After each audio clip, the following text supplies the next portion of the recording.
morning. Welcome, everyone. I'd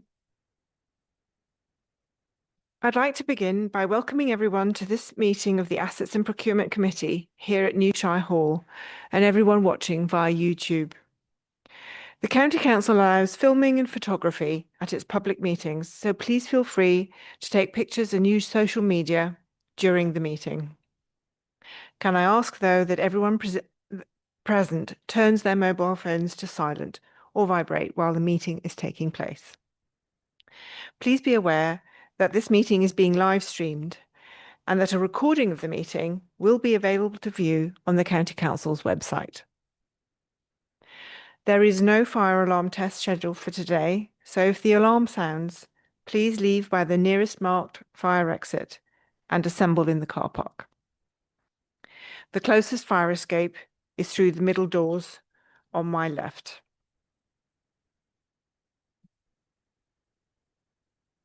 Right, moving to the first item, we have apologies for absence and declarations of interest. Would the Democratic Services Officer please report any apologies? Thank you, Chair. I have apologies from Councillor Batchelor and Councillor Poulton is substituting, and Councillor Hawker-Dawson and Councillor Dupre is substituting, and Councillor Morgan will be late. Thank you. Does any member wish to declare any disclosable pecuniary interest or non-statutory disclosable interest? Okay, thank you, everyone. So item 2, minutes and action log. We are being asked to approve the minutes of the committee meeting held on the 16th of September 2025 as an accurate record.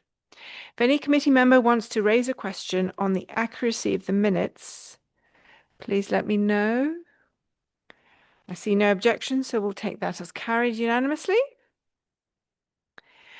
Right, item 3 is petitions and public questions, and we have none. So moving on to item 4, which is the single supplier contract for the ICT service. Can I ask John Chapman, head of the ICT service, to present this report? Please note that this item was provided as an additional document rather than within the agenda pack, for which we apologise.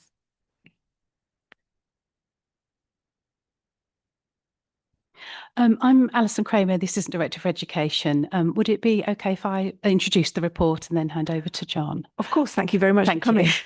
Thank you.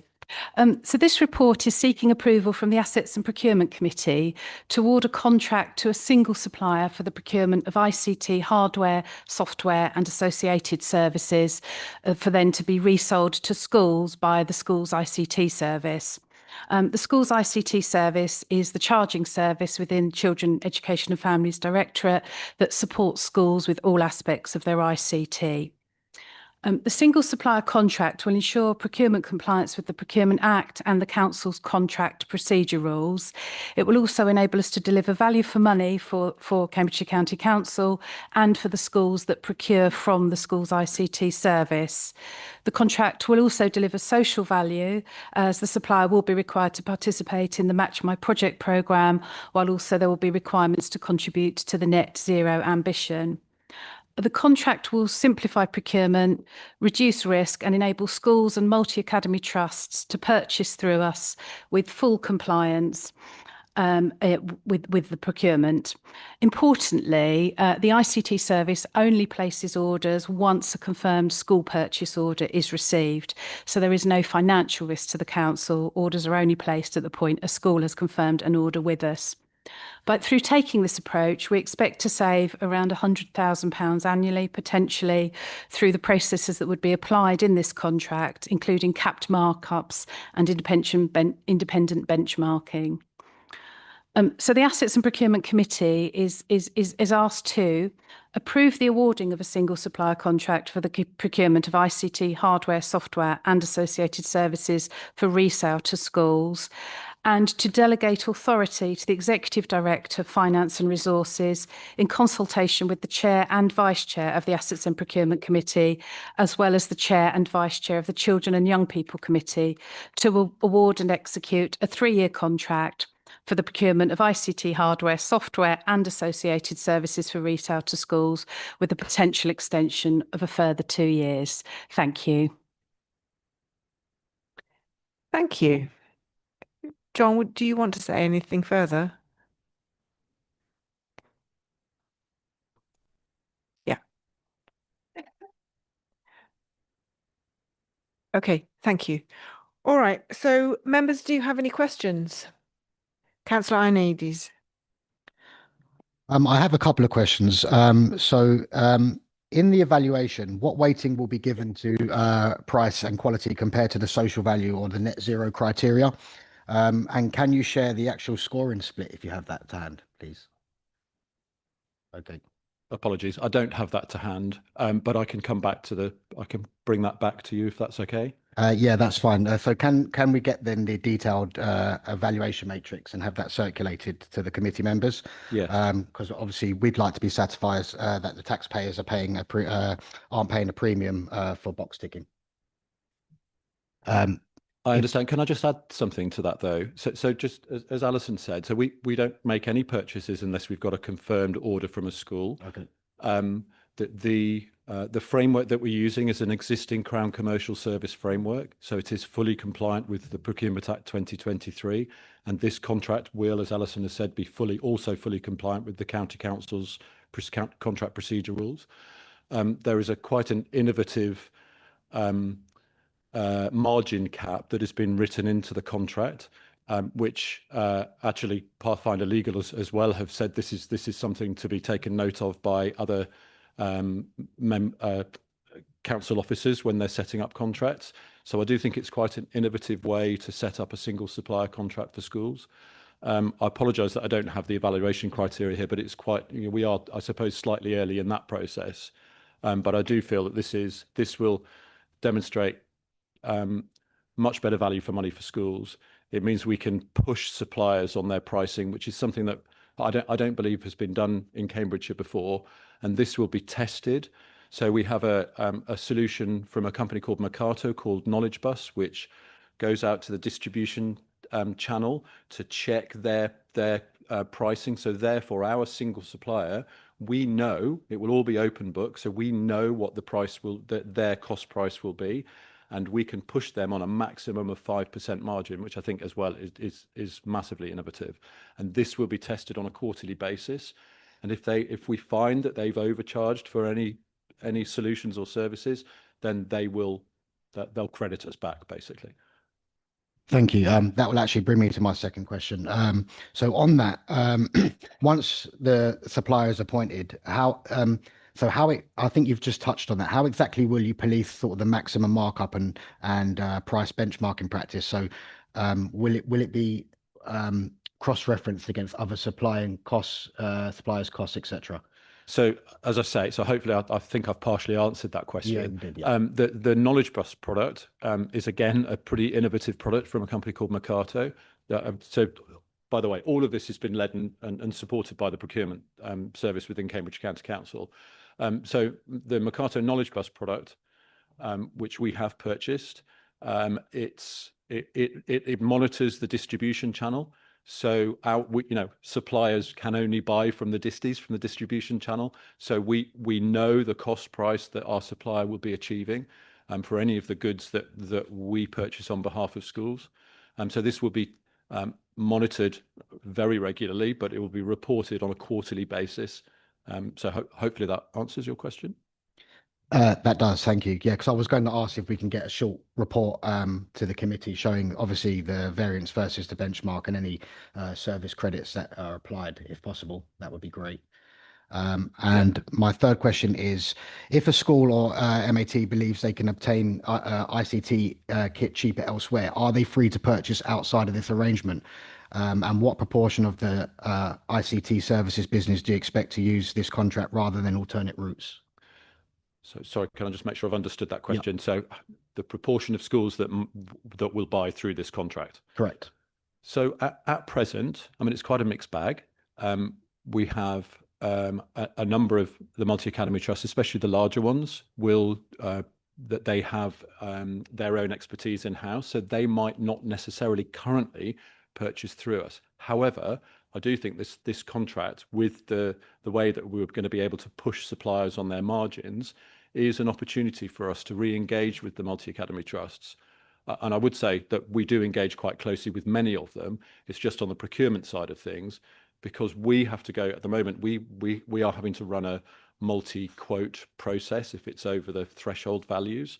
So what we find that suppliers currently do, and we know that schools and academies sometimes take quite a bit of time to respond to quotes that we send out. Quotes from suppliers frequently are only held, the prices are only held for 1 week. So if we want them to hold their prices for longer, what these suppliers generally do, because we're not governed, they're not governed by us in any other way, is they'll push their pricing up to cover themselves in case. And we know, digital technology pricing is fluctuating on a daily basis almost. So they will hike their prices a little bit higher to protect themselves for the 3 months that we might ask them to keep the quote open. So we feel that this contract will speed up the quoting process, which we know is a criticism that some of the multi-academy trusts have against us.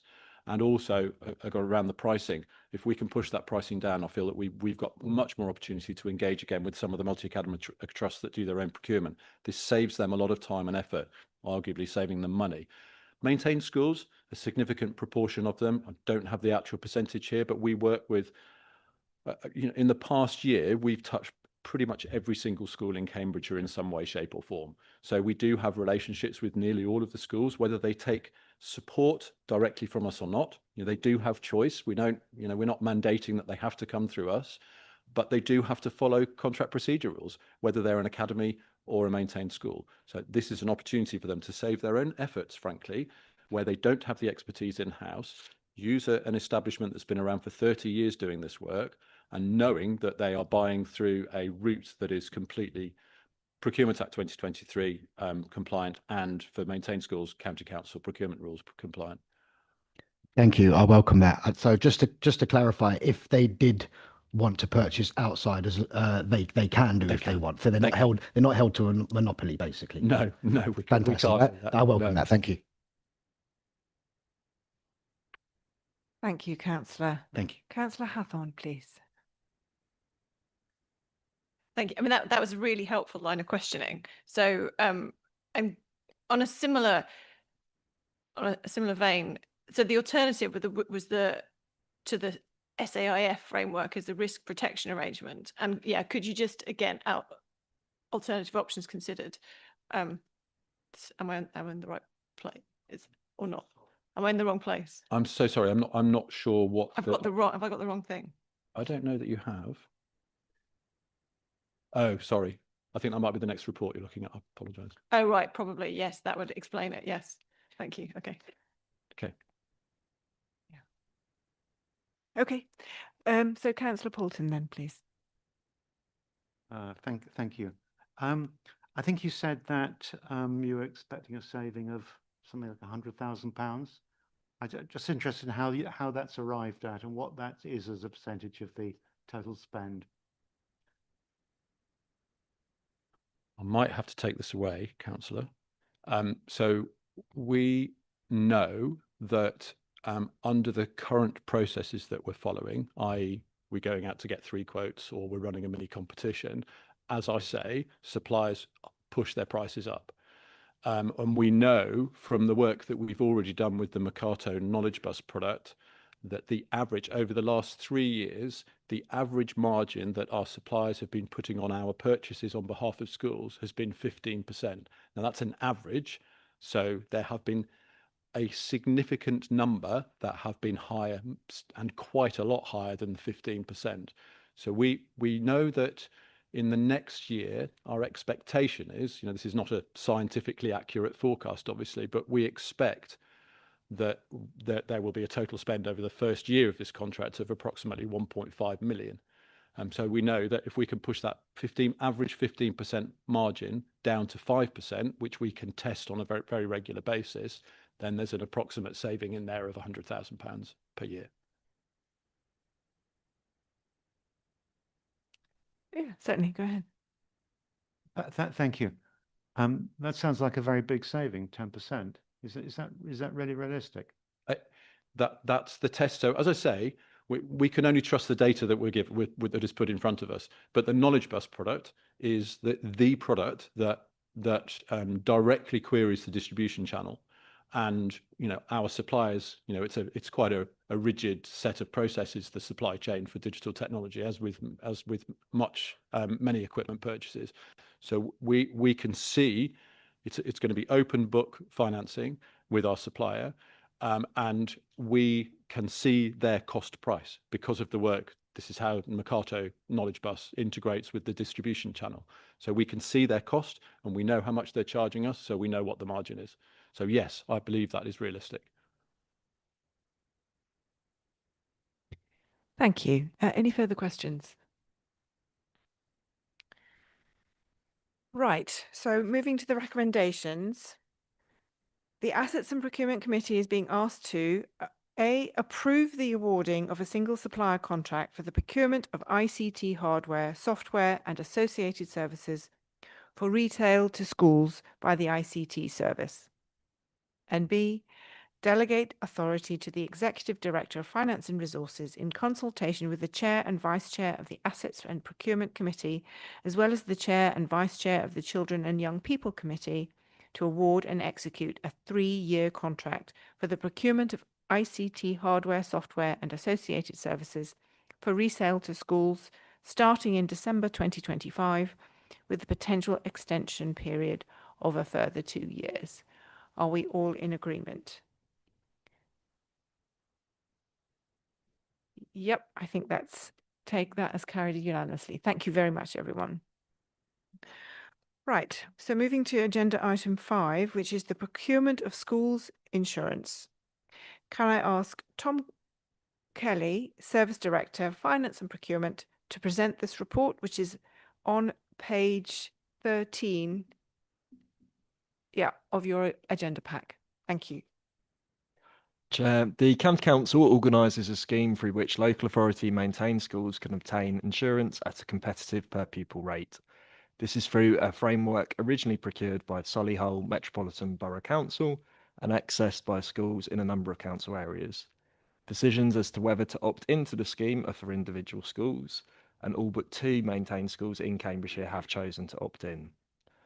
Officers view that there are advantages compared to the main national competitor, a scheme known as RPA, which is organised by the Department for Education. The advantages include the pricing and the level of cover provided, and this has been particularly apparent where we've had major losses. So, for example, school fires, where it's been helpful for the council to be actively involved in managing the relationship and the recovery with an insurer. Whereas previously schools had paid their insurance bill individually for relatively small amounts, for efficiency reasons, it's helpful to both schools and the insurer if the council settles an overall single invoice, and that brings this matter into the scope of the committee as this committee as a key decision. The recommendations ask committee to support these arrangements and also provide a delegation to the Section 151 officer to take up an optional extension of the scheme and make the arrangements available to schools in Cambridgeshire for the next 2 financial years. That will, of course, remain subject to the pricing continuing to be competitive. Thank you. Thank you, Tom. Does anyone have any questions for Tom? And I believe he's supported by Mike Beales, Head of Insurance. If you've got any questions. Councillor Bowden. Thank you. Thank you very much indeed, Chair. I found this quite interesting. What was mentioned within the report and also just mentioned by Tom again was the single invoice. So I wonder if I first of all may have it made clear to me, are we talking here merely about a mechanism for the payment of the premium, or are we talking about an insurance arrangement where we are the ones, that is Cambridgeshire County Council, are taking out the insurance and recharging it to the schools themselves? So it's the payment mechanism, really. Schools are in this interesting space in that the governing bodies are the ones making the decision, and they have that autonomy. They have a delegated budget. The council is restricted in being able to step into that space. but schools are also maintained schools are also legally part of the county council. So I think it is clear that individual schools receive a scheme of insurance in their own name, and it is the governing body's decision that the council can't interfere with as to whether they opt into this scheme or not. But they're also spending money which is ultimately county council money. So it's a little bit of both, but probably closer to the council settling, and it's a payment mechanism ultimately. Thank you. I couldn't work out whether the answer was A or B. Quite clearly, the answer is somewhere between A or B, and that's a very helpful explanation. Thank you very much indeed. Well, if that is the case, then would I be correct, Chair, in my understanding that any claims which are made directly by the schools to the insurers, and that the county council has nothing to do with the claims which are made? That's right. So schools will need to make claims, and the insurer will pay claims settlements to individual schools. But it's worth being aware of kind of two nuances to that. So the county council's insurance team will get involved with complex or difficult claims. So school fires is a good example. It's in everyone's interest for those to use the council's expertise and specialism to sort of supplement what you might have in a typical primary school. And again, where we have major losses like fires or flooding, often the county council will be involved in the rectification works, because our capital programme includes provision of school places. So often that money will need to come back to the county council to kind of implement those works. So the financial flows will depend on the nature of the loss, but for run-of-the-mill losses, there is a direct relationship between the schools and the insurer. So again, if my understanding is correct, for major losses or complicated losses, the involvement of the county council is merely, I'll say merely, it's the important part, the expertise which the county council can provide in the processing of a claim and the making of a claim, rather than any other part of the county council's insurance policies being utilised to cover the claim. That's correct, and this is completely separate from the council's insurance policies for its own risks. Yep. Thank you. All that is much clearer now than it was when I read the report. Although the report was a very good report, it's clearly quite a nuanced area. What really interested me is the attribution of cost here on a per pupil basis. So it appears there is no relationship between the claims record of a school and the amount that school actually pays, whether in total or per pupil. So what we have is a scheme here, which may work out overall to the benefit of schools generally, where the claims record, which will be a significant element in determining the premium, the claims record is such that it doesn't matter for any individual school what their individual claims record is, and therefore any schools which have a significantly higher claims record than another school will be subsidized by the low claims schools. Would that be an appropriate way of looking at this? Yes, that's absolutely correct. And my personal view is that's rather a good thing. We've had schools that have been repeatedly flooded, for instance, where they would see if it wasn't equalised in that way on a per pupil basis, they would see an additional premium detracting fund. So most of schools' funding is on a per pupil basis, so it matches that proxy, and the national scheme RPA also works on that basis. I'm interested to hear that you think it's a good idea, and I understand the reasons why you think it's a good idea.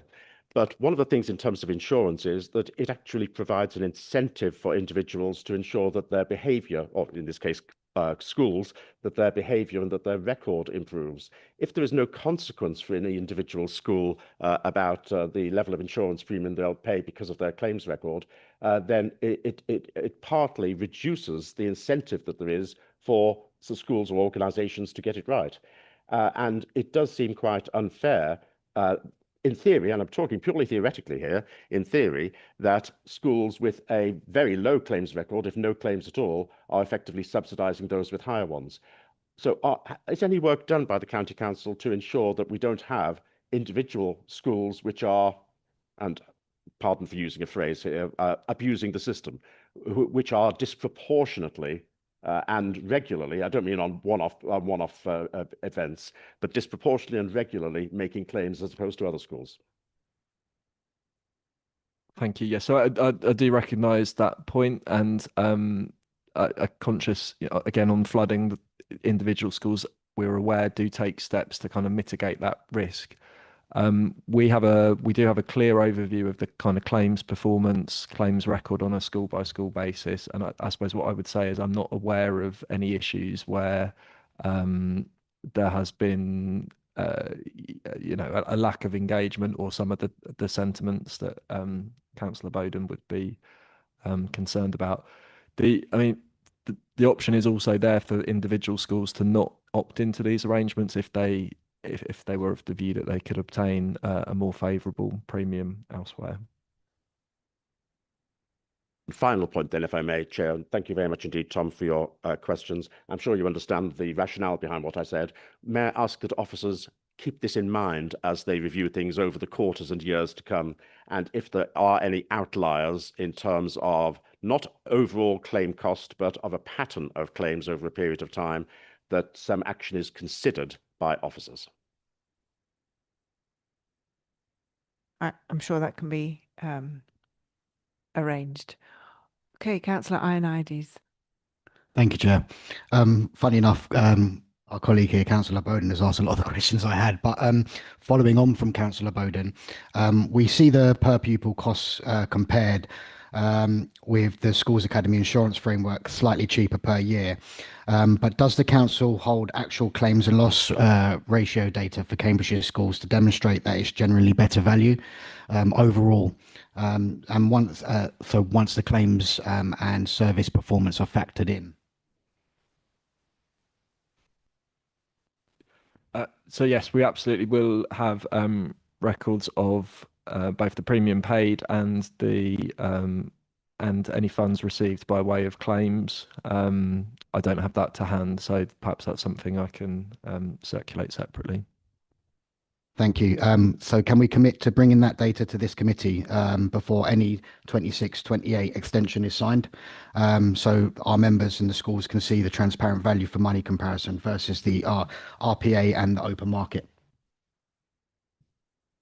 From the school's perspective, I'm confident that those per pupil rates are the determining factor, and I do think it's a matter to delegate to the Section 151 officer in liaison with the chair and vice chair, particularly because of the quick turnaround between schools' budgets and needing to make a decision in the spring.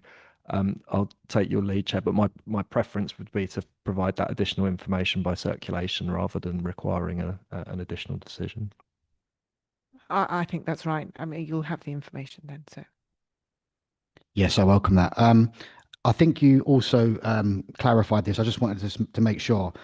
So can we confirm that the individual governing bodies remain entirely free each year to leave the insurance framework and either join the RPA or procure directly? Yes, that's correct. Yep.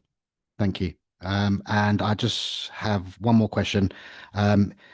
Is there any statutory obligation for the council to act as an intermediary and settle this combined 805,000, I believe it is, invoice?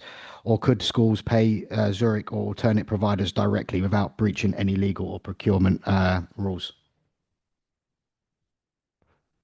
So there's no statutory obligation, and indeed in previous years schools have paid the insurer directly.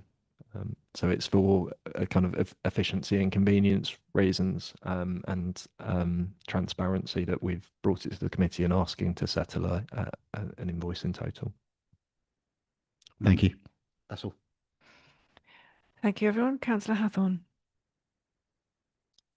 So my question is about claims, and alongside insurance premiums, the other motivator to change behaviours is how responsive an insurance company is in terms of claims. If you claim once, they may well pay out as a good insurer. If you claim for the same thing a second time, it may get harder and harder and harder. And presumably that is part of the motivating factor to encourage schools to change behaviours. I don't know if we've got any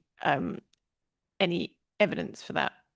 That's one question. The second one is also the reason why you have insurance, not just as a legal requirement. You have it ideally, although sometimes it feels that that's the only reason you have it, because when you go to make the claim, then you don't get the money for whatever loophole. Do we know, are the schools able to claim effectively on these schemes? Do we have any idea about how that's working? And are there any issues in terms of actually claiming when the worst thing happens? So what I would say is the scheme is working effectively from the council's perspective. I think in drawing a comparison to the RPA arrangements in particular, because there is that extra layer of liaison between the council and a smaller arrangement, even though it's multi-authority with a named insurer, we think that's advantageous in terms of that claims handling, client care approach, and certainly on the larger claims where I've been involved, that has worked effectively and enabled the council to be quite agile and ensure kind of funds are flowing back. I think just the other thing I would say is obviously schools. I don't want to create any sense that schools are claiming unnecessarily, or it's an inconvenience and a difficulty for a school to face any loss, insurable loss. So we are happy with the arrangements under this scheme at present. Okay, thank you. Any further questions from Councillor Murphy? Thank you. Yes, Councillor Bowden actually asked questions that were coming from a similar place to mine, which is I was just curious about the nature of the contractual obligation and where the council, what skin in the game has the council got? Has it got obligations? Has it got liabilities as a result of this arrangement? I get the financial pass through, but at some point, is there liability or obligations that attach to the county council? Yeah. So I think the nuance is partly in the response I gave to Councillor Bowden. As I say, it's the school's governing body's responsibility to make arrangements for insurance, and they receive an insurance schedule in their name, and there is a delegated budget that in normal circumstances the county council can't interfere with. So we are doing this all with schools' permissions, and as has been teased out in the questioning as well, they remain individual decisions for schools. That said, in the kind of web of schools' statutory responsibilities, it does engage some of our functions when things go wrong in terms of school place provision, or if there was financial management in schools, we have certain step-in rights. So I think it sits with schools unless something's gone wrong, and that's where our there is an involvement of the county council, and we operate a sort of general superintendent. So that's probably all I can say without needing an education lawyer to explain the relationship with maintained schools. Yeah, no, I understand, and I suppose what I'm really getting at is between the county council and the insurer. The insurer is looking to the county council as a conduit, but occasional sort of taking the place of a school. And in terms of the engagement when, for example, there's a fire or a flood, a complex claim, we're getting involved as part of the obligation in a way the school has of mitigating its loss and making sure that the claims is that accurate? That's right. So I think it's not exactly this scenario, but really the county council is an agent and the school is the principal. And we've had instances where we've asked the head teacher or the governing body of a school to almost delegate responsibility to the insurance team, where it would just be consuming all of the head teacher's time almost to deal with an insurance claim. Yeah. I could just come back because the thing about agency is it's a whole there's a whole sort of world of legal jurisprudence around that. And so, and there are some liabilities that do attach to agents. So just wanted us to know that there is perhaps it's a residual or a very limited sort of scope of obligation, and one where we would see that it's our duty anyway to get involved in the claims, but it's not without obligation is what I'm getting at.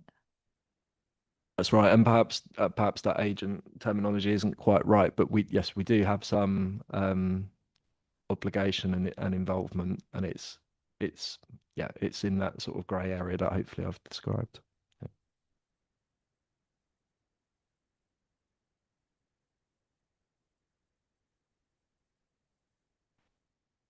Okay. Councillor Bywater. Yeah, thank you very much, Tom. I've been on this journey for a number of years in my previous role as the chairman of the CYP committee.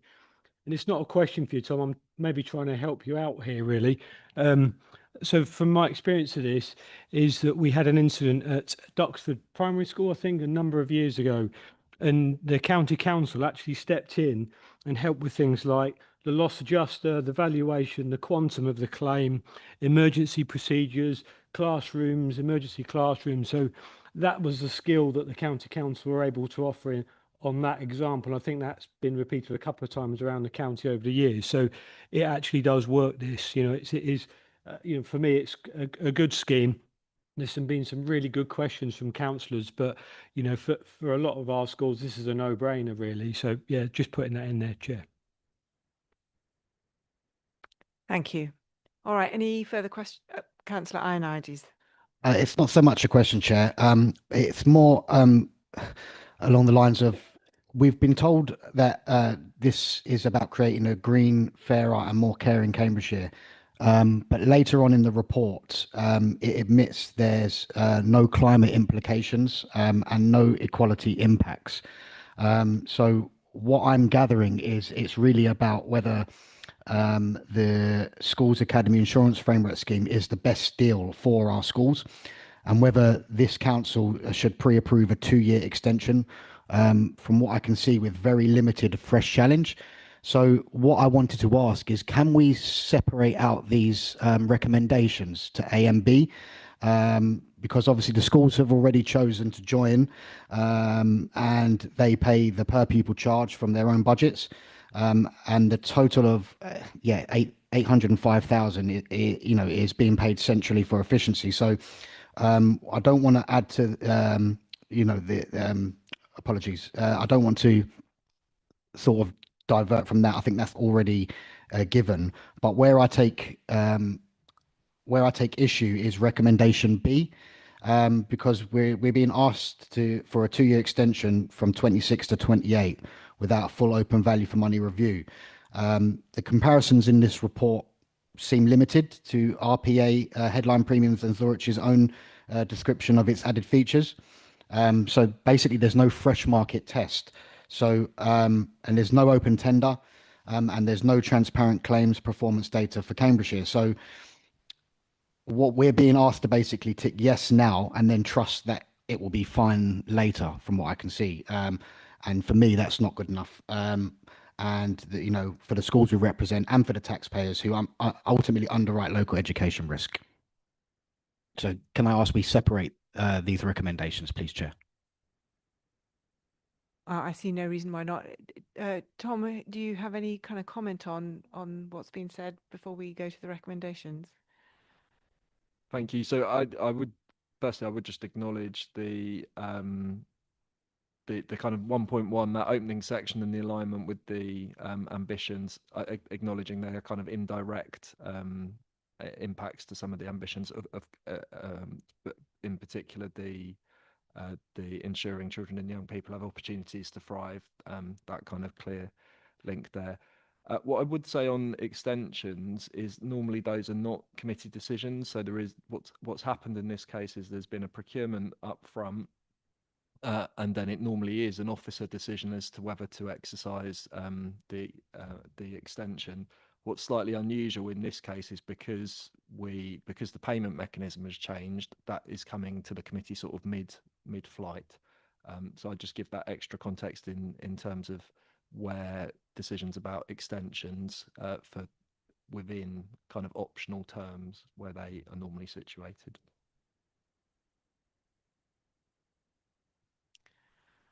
Right.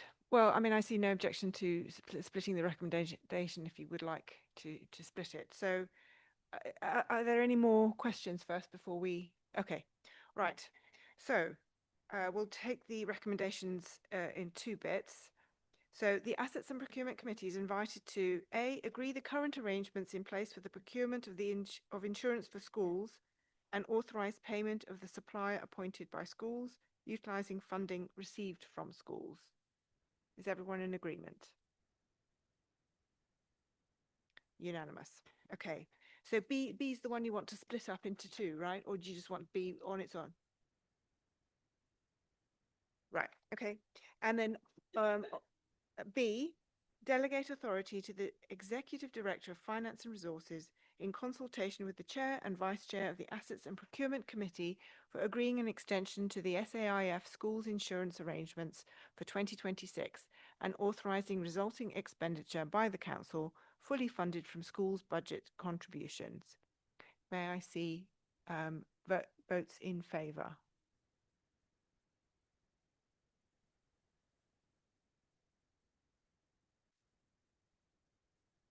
And votes against?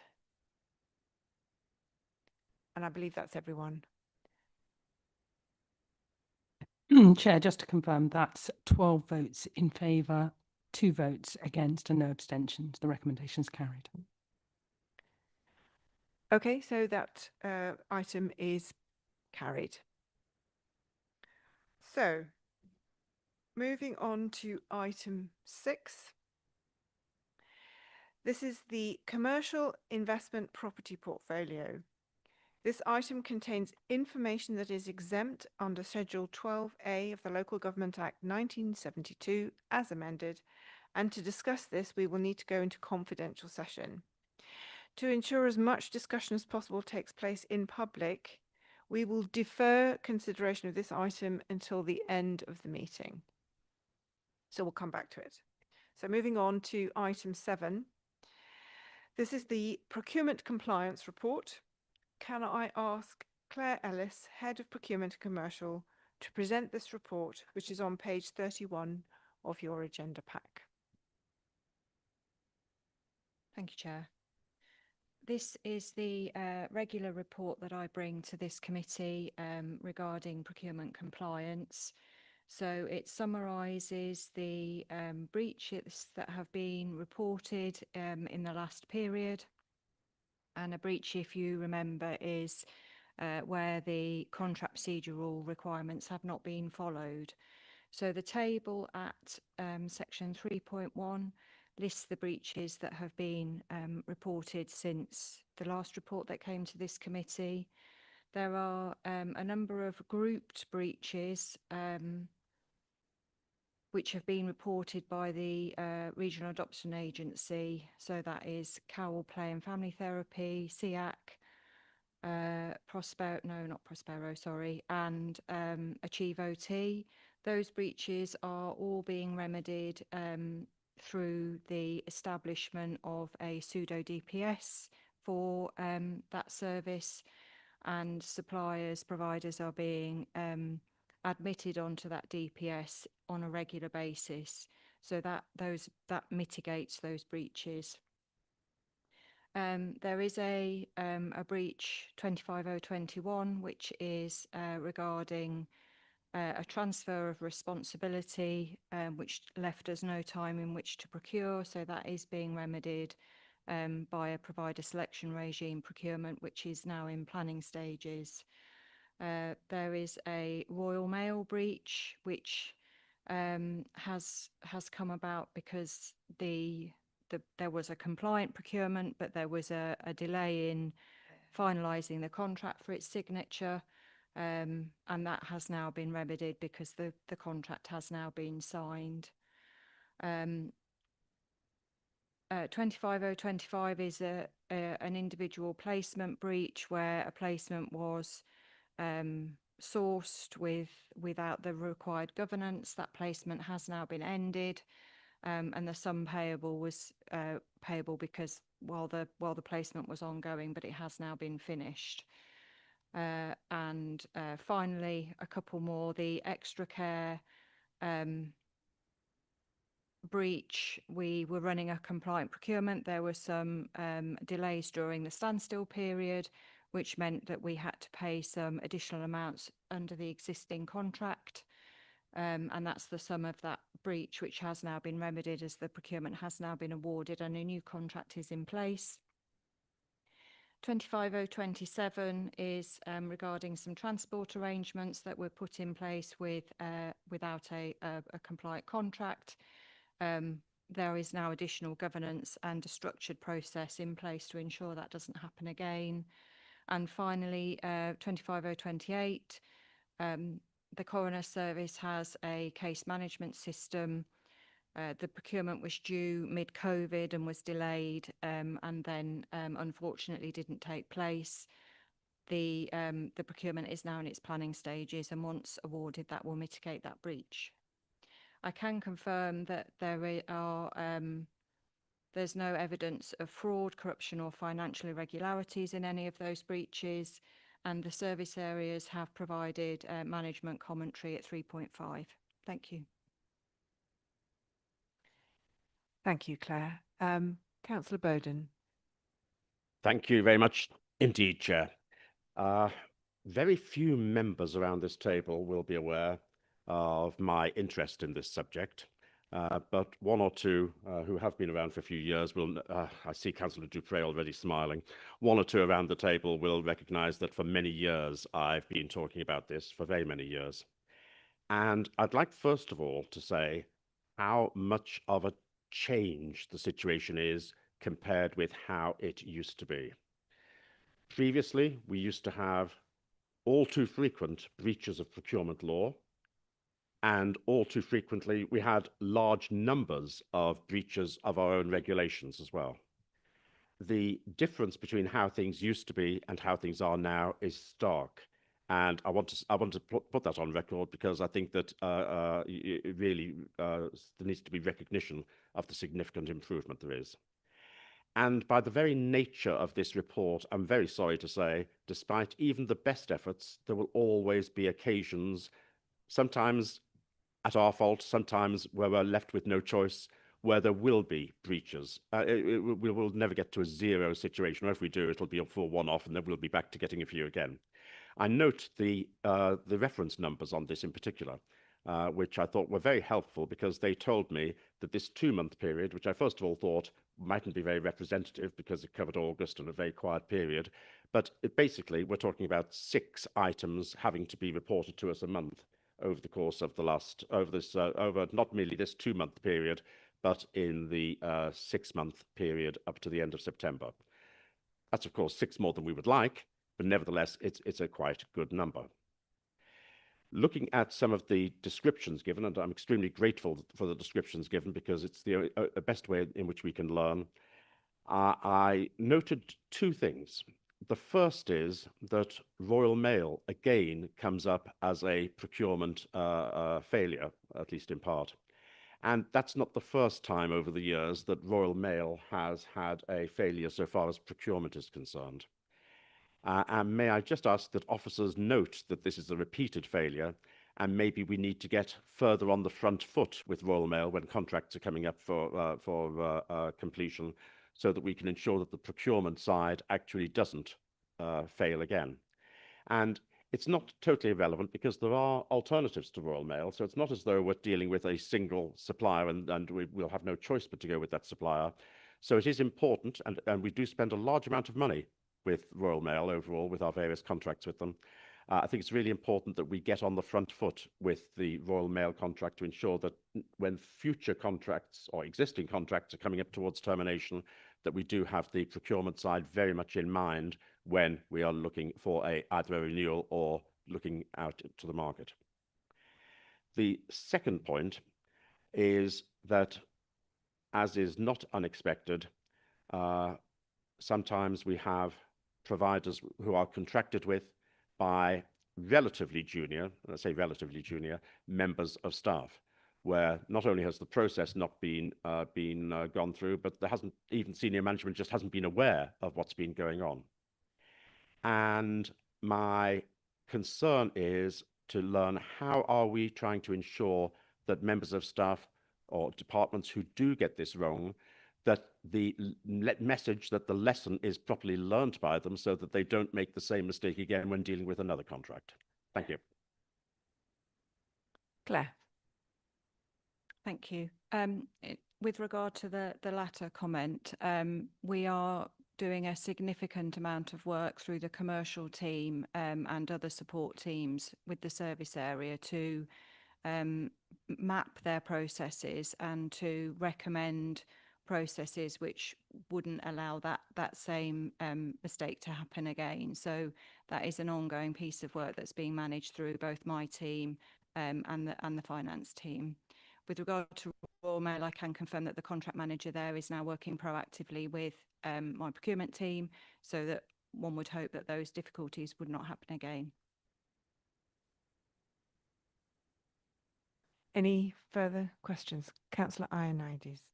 Thank you, Chair. I'd also like to thank Councillor Bowden for imparting some of his knowledge on this issue. So thank you, Councillor Bowden. As you know, I'm not well, I am new to this committee, so I'm fresh. So I do have questions to sort of bring me up to date. So the first being, we've got gross rental figures, but what's the current net return after financing, management, maintenance, and planned reserve contributions? And how will that compare to the, I believe it's a 6% gross return KPI we've been using? I'm sorry, I think you seem to be on a different report. No, it's the same one. So you're on item 7, procurement compliance, not item. Oh, apologies. 6. Yes, Yeah. you are right. Sorry. Okay. All right. I'm reading the wrong item. Apologies. No problem. Councillor Hathorn. So I did send you an email. I recognise I sent it very last minute, and so I have the busway running through my division, and a lot of things. So things are happening now, and that's good. Progress is happening. That's good. But I first reported, for example, a number of lights not working a year ago, and I was told, oh, we can't fix them because we don't have a contract, so we've got to sort out the procurement, and this has led to long delays in a lot of different areas along the busway, including the maintenance and whatever. So it felt to me in that instance that procurement was being used as a block, like the lack of the contract was being used as a sort of blocker to action. Oh, we've got to put this in. You don't understand how long it's going to take. So as a member, when that happens, when you want to get something fixed for your community, it is a sensible place to come to the procurement team and say, you know, this is being used as a blocker. Can it be accelerated? I literally don't know how to progress issues like that where the breach is causing a block to action. The contract procedurals do have a number of ways in which procurements can be fast-tracked. So there are a couple of waiver categories. For example, there's an urgency waiver category and an emergency waiver category whereby individuals can apply for a waiver and either retrospectively in those two categories or with very short notice to enable a procurement to happen very quickly when that's required. And there are also where we can't apply a waiver, there are kind of safe harbours within procurement legislation that enable us to make direct awards where we have to for emergency reasons. So I would hope that we are never a blocker, but absolutely, if you have concerns about procurement being held up as the reason why something cannot progress, please do come and clarify that with me, and I will check with my team as to what's happening in that particular area. Okay. Councillor Dupre. Thank you. Firstly, enormous thanks. I agree absolutely with what Councillor Bowden has said about the way in which this aspect of how the council operates has been absolutely transformed in the last couple of years, and I think that is really, really welcome. The report is always interesting. It's really valuable, and I'm delighted to see that renewed emphasis, well, for the first time, that real emphasis on running procurement properly through every aspect of every service the council provides. So that's wonderful.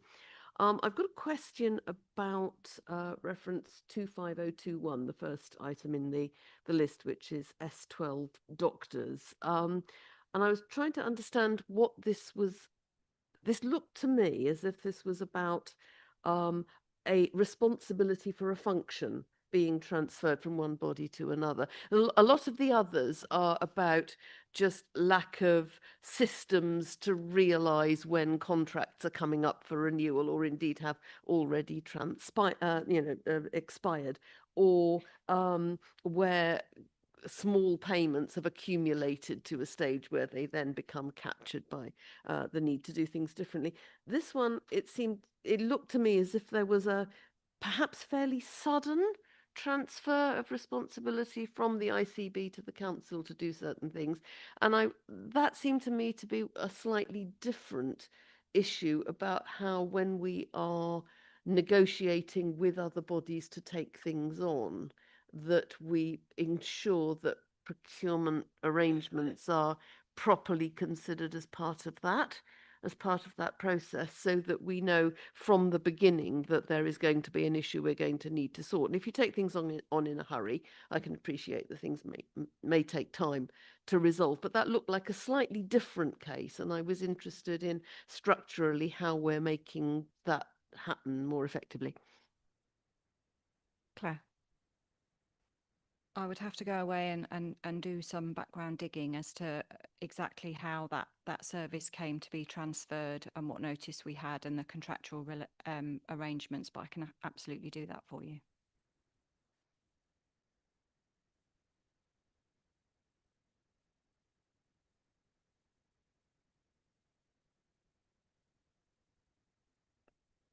Now it is. Okay. Sorry, I couldn't turn it off. So you weren't on screen there, Claire. Right. Yes, I mean, I'd like to add my thanks. The list of exceptions here is considerably shorter than the last 2 quarters. And Councillor Bowden, you've made your point on this subject, even in the short time I've been involved in this committee. So thank you for that. Right. Councillor Miskini. Sorry, thank you. Very, very quickly. And, thanks very much for this. It was very interesting when it came the first time. It continues to be very interesting. 2 questions, like for things like Royal Mail and the extra care, I think maybe it would be very interesting for me, at least, if we could get a bit more of a description somewhere of the actual risk to us of things like these happening, because I sort of, I see, we had a service, which we have to have, you can't just not have it. We were drafting the contract, we were a bit late with this, blah, blah, blah. We had to, for a limited, I hope, period of time, deliver the service without the contract. Other than, obviously, you don't want to get to the point where you forget that you should have a contract and it becomes permanent. But what is the risk of stuff like this happening? Do we get fined? Who finds out, and what kind of trouble do we get into? Or is it just, the provider might turn around and think we are a bit stupid and therefore do bad things to us? Because it might provide the incentive that we need to sort of make sure that we really prioritize those things that have more short-term risk when they are discovered. So that was the first thing. The second thing, when you look at things like 22 and 23 and 29, where it looks to me, and forgive me if I've misread this completely, but it looks to me that somebody at our end literally failed to add a couple of cells on an Excel spreadsheet. Is that literally all that happened?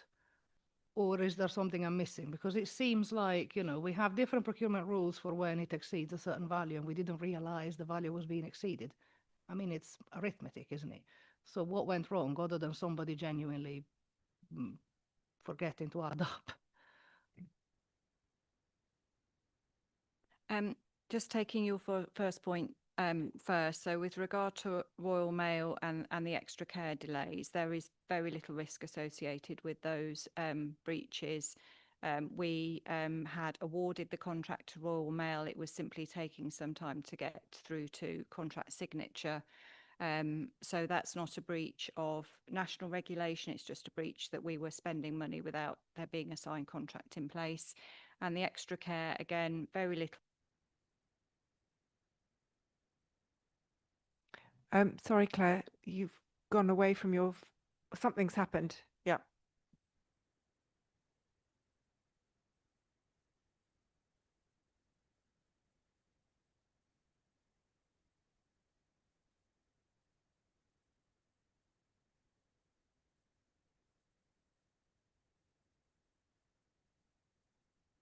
Is that all right? Okay, tell me if it goes again. The extra care, again, very little risk because we were running a compliant process and there were just some delays in that process. So there would have been no external risk. There's just a kind of internal breach of our processes. With regard to those others you mentioned, yes, you're right. They were small amounts of spend that were then being aggregated, and through the financial transparency process, we'd noticed the aggregation, and the pseudo DPS is fixing that aggregation, but there was a delay between the formal contracts being awarded and the spend happening.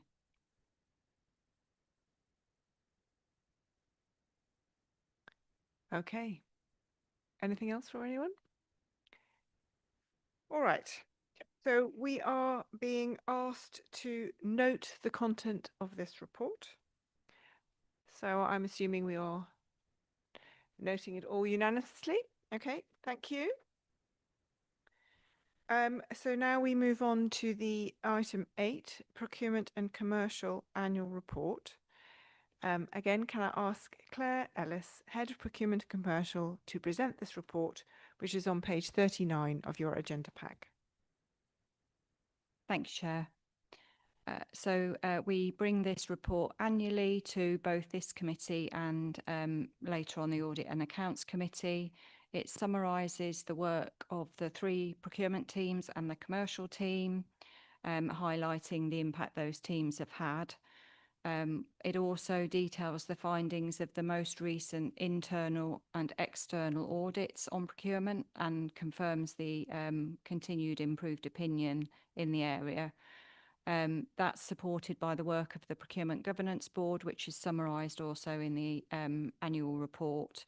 And the report also covers the work that's been undertaken to implement the Procurement Act 2023, which went live in February of this year. Thank you. Thank you very much. Councillor Bowden. Thank you very much, Chair. We go through cycles of reports and we very often see similar reports year after year. So, especially given that I've been a member of this council now for 10 years, I really shouldn't be surprised by things that I see. But even so, sometimes, and maybe I'm tripping over something which has been there before and not noticed it, sometimes something strikes you as being so strange, so abnormal, that you wonder what is really behind it. And if we look at the report which has been given to us, in paragraph 1.1, we're given a nice little bar chart showing projects, not so sure about people, but projects and people by procurement team. And that's very interesting. Oh, sorry, we do see the people in the red line, and the bar chart itself are the number of projects. And that's interesting. But when we look at paragraphs 1.2, 1.3, and 1.4, we see that that information, although no doubt absolutely accurate, is completely misleading.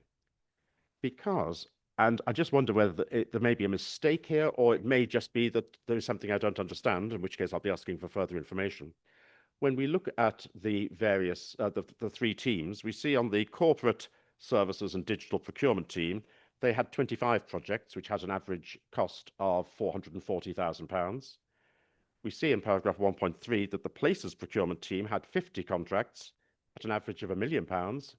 And we see that the people procurement team in 1.4 had 37 contracts at an average of £30 million each. And that just struck me as being an astonishing figure. Now, trying to think how it could be such a high figure, 30 million each, coming to a total of £1.3 billion, which really did surprise me.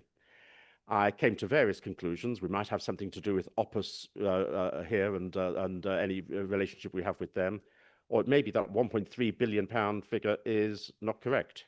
It's just a typo. But is it really the case that the average procurement dealt with by the people procurement team was £30 million? And if that's the average, the largest must have been absolutely enormous. So have I, first of all, correctly read the information I've got here? And then I'll ask some information about what it means if I have correctly read it. Claire. You have correctly read it. The reason that figure is so high is the people procurement team run dynamic purchasing systems. And when those dynamic purchasing systems are opened for new rounds, the value of the procurement is the total number of placements that might go through that DPS. So whilst the actual spend under that DPS in any 1 year may not amount to that, the value of the DPS is that, hence the inflated figure. That's the best way that we can value the procurement that we're undertaking. Thank you, Chair, and thank you for that answer. If I've understood the answer correctly, the answer is that this is an anomalous figure because there were a number of multi-year procurements which were undertaken, thus ending up with this figure of 1.3 billion. Have I understood that correctly? You have, yes. We open our dynamic purchasing systems up fairly infrequently, and there have been a number opened this year, hence the high figure this year. I wonder, Chair, if it's possible, whether for me or for all members of the committee, if the top 5 by value of those could be circulated to us. I don't expect the answer to be given now, but as a matter of interest, given the large amount of money involved in that, I would very much like to know what the top 5 are. Is that possible? Yes, that's fine. I can do that outside of the committee. Thank you, Chair. Thank you. Good questions. Anyone else? Councillor Murphy. Yes, thank you very much. Really good report to read.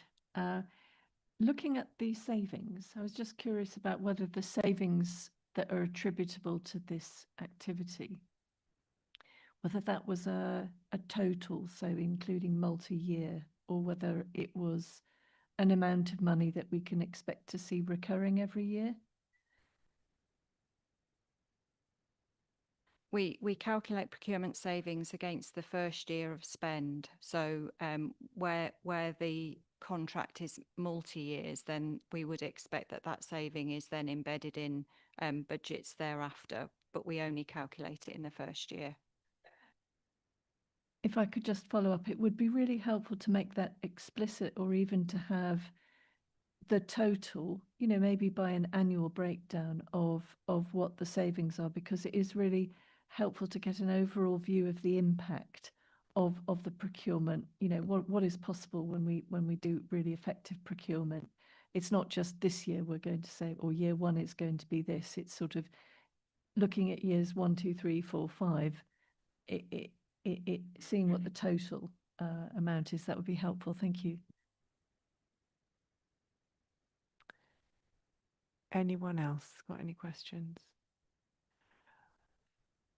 Right, so I've got a quick question. I mean, there's a section in the report called Commercial Team Workload Overview, and you give a description in that of all the work that you are doing. I was just wondering how the team are feeling about it all within the council, because I think we're all seeing the excellent results of their work. Just how are you doing in the team? Are you overloaded? How's it going?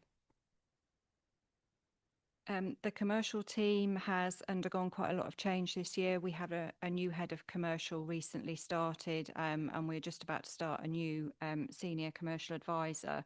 So the team has been stretched, but I think we're looking forward to the kind of the more focused work that we're able to do through the various boards and change boards and panels that we're working under now. So not too stretched, but lots of work to do in the future. Okay, thank you. Right. So again, I think we are being asked to note the content of this report. So I see no objections, so we'll take that as carried. And now we are on to item 9, the corporate performance report. Can I ask Michael Hudson, Executive Director, Finance and Resources, to present this report, which is on page 51 of your agenda pack? Thank you, Chair. Members will note that this is quarter 1 and 2 for the 25/6 year. There is a detailed appendices and a criteria for the red, amber, green assessment at paragraph 2.8. You will note that there continues to be one red performing indicator relating to commercial investment income. This is covered on item 6, which was being discussed in the confidential item in more detail, and is also considered by the subcommittee in its consideration of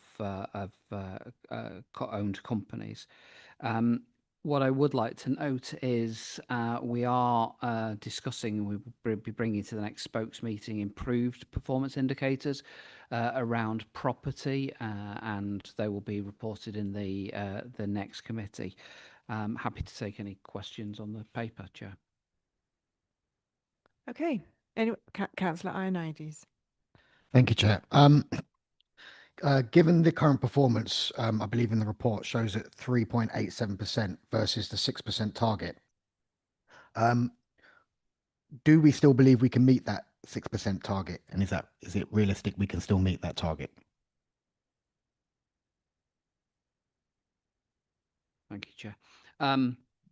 Clearly, a stretch target which we're underperforming as it stands at the moment in some areas, although I note the renewable energies is performing well as it stands at the moment.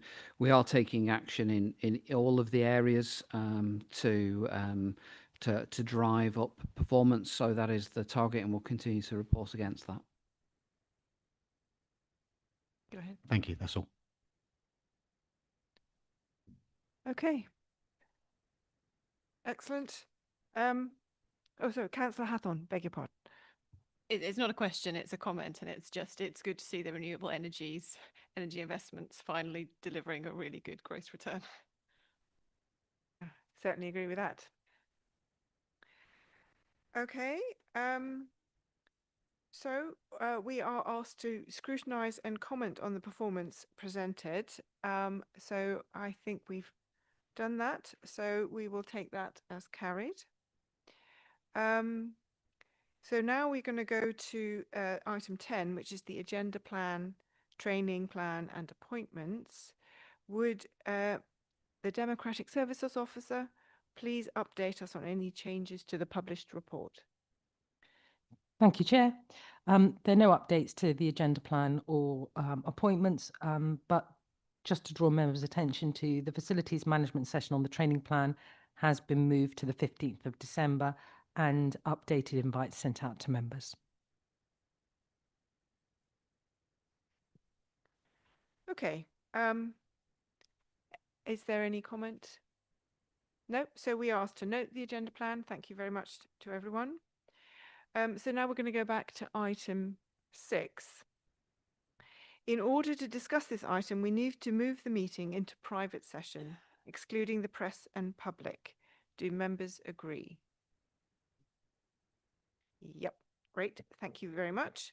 So, to resolve that the press and public be excluded from the meeting on the grounds that the agenda contains exempt information under paragraph 3 of part 1 of Schedule 12A of the Local Government Act 1972 as amended, and that it would not be in the public interest for this information to be disclosed. Information relating to the financial or business affairs of any particular person, including the authority holding that information. As this is the final item on the public item on the agenda, I would like to express my thanks to those members of the public and the press who have taken the time to watch the meeting today via the Council's website. The broadcast will now end. Thank you very much, everyone. The committee is due to next meet on Tuesday, the 13th of January, 2026. The public meeting is now closed.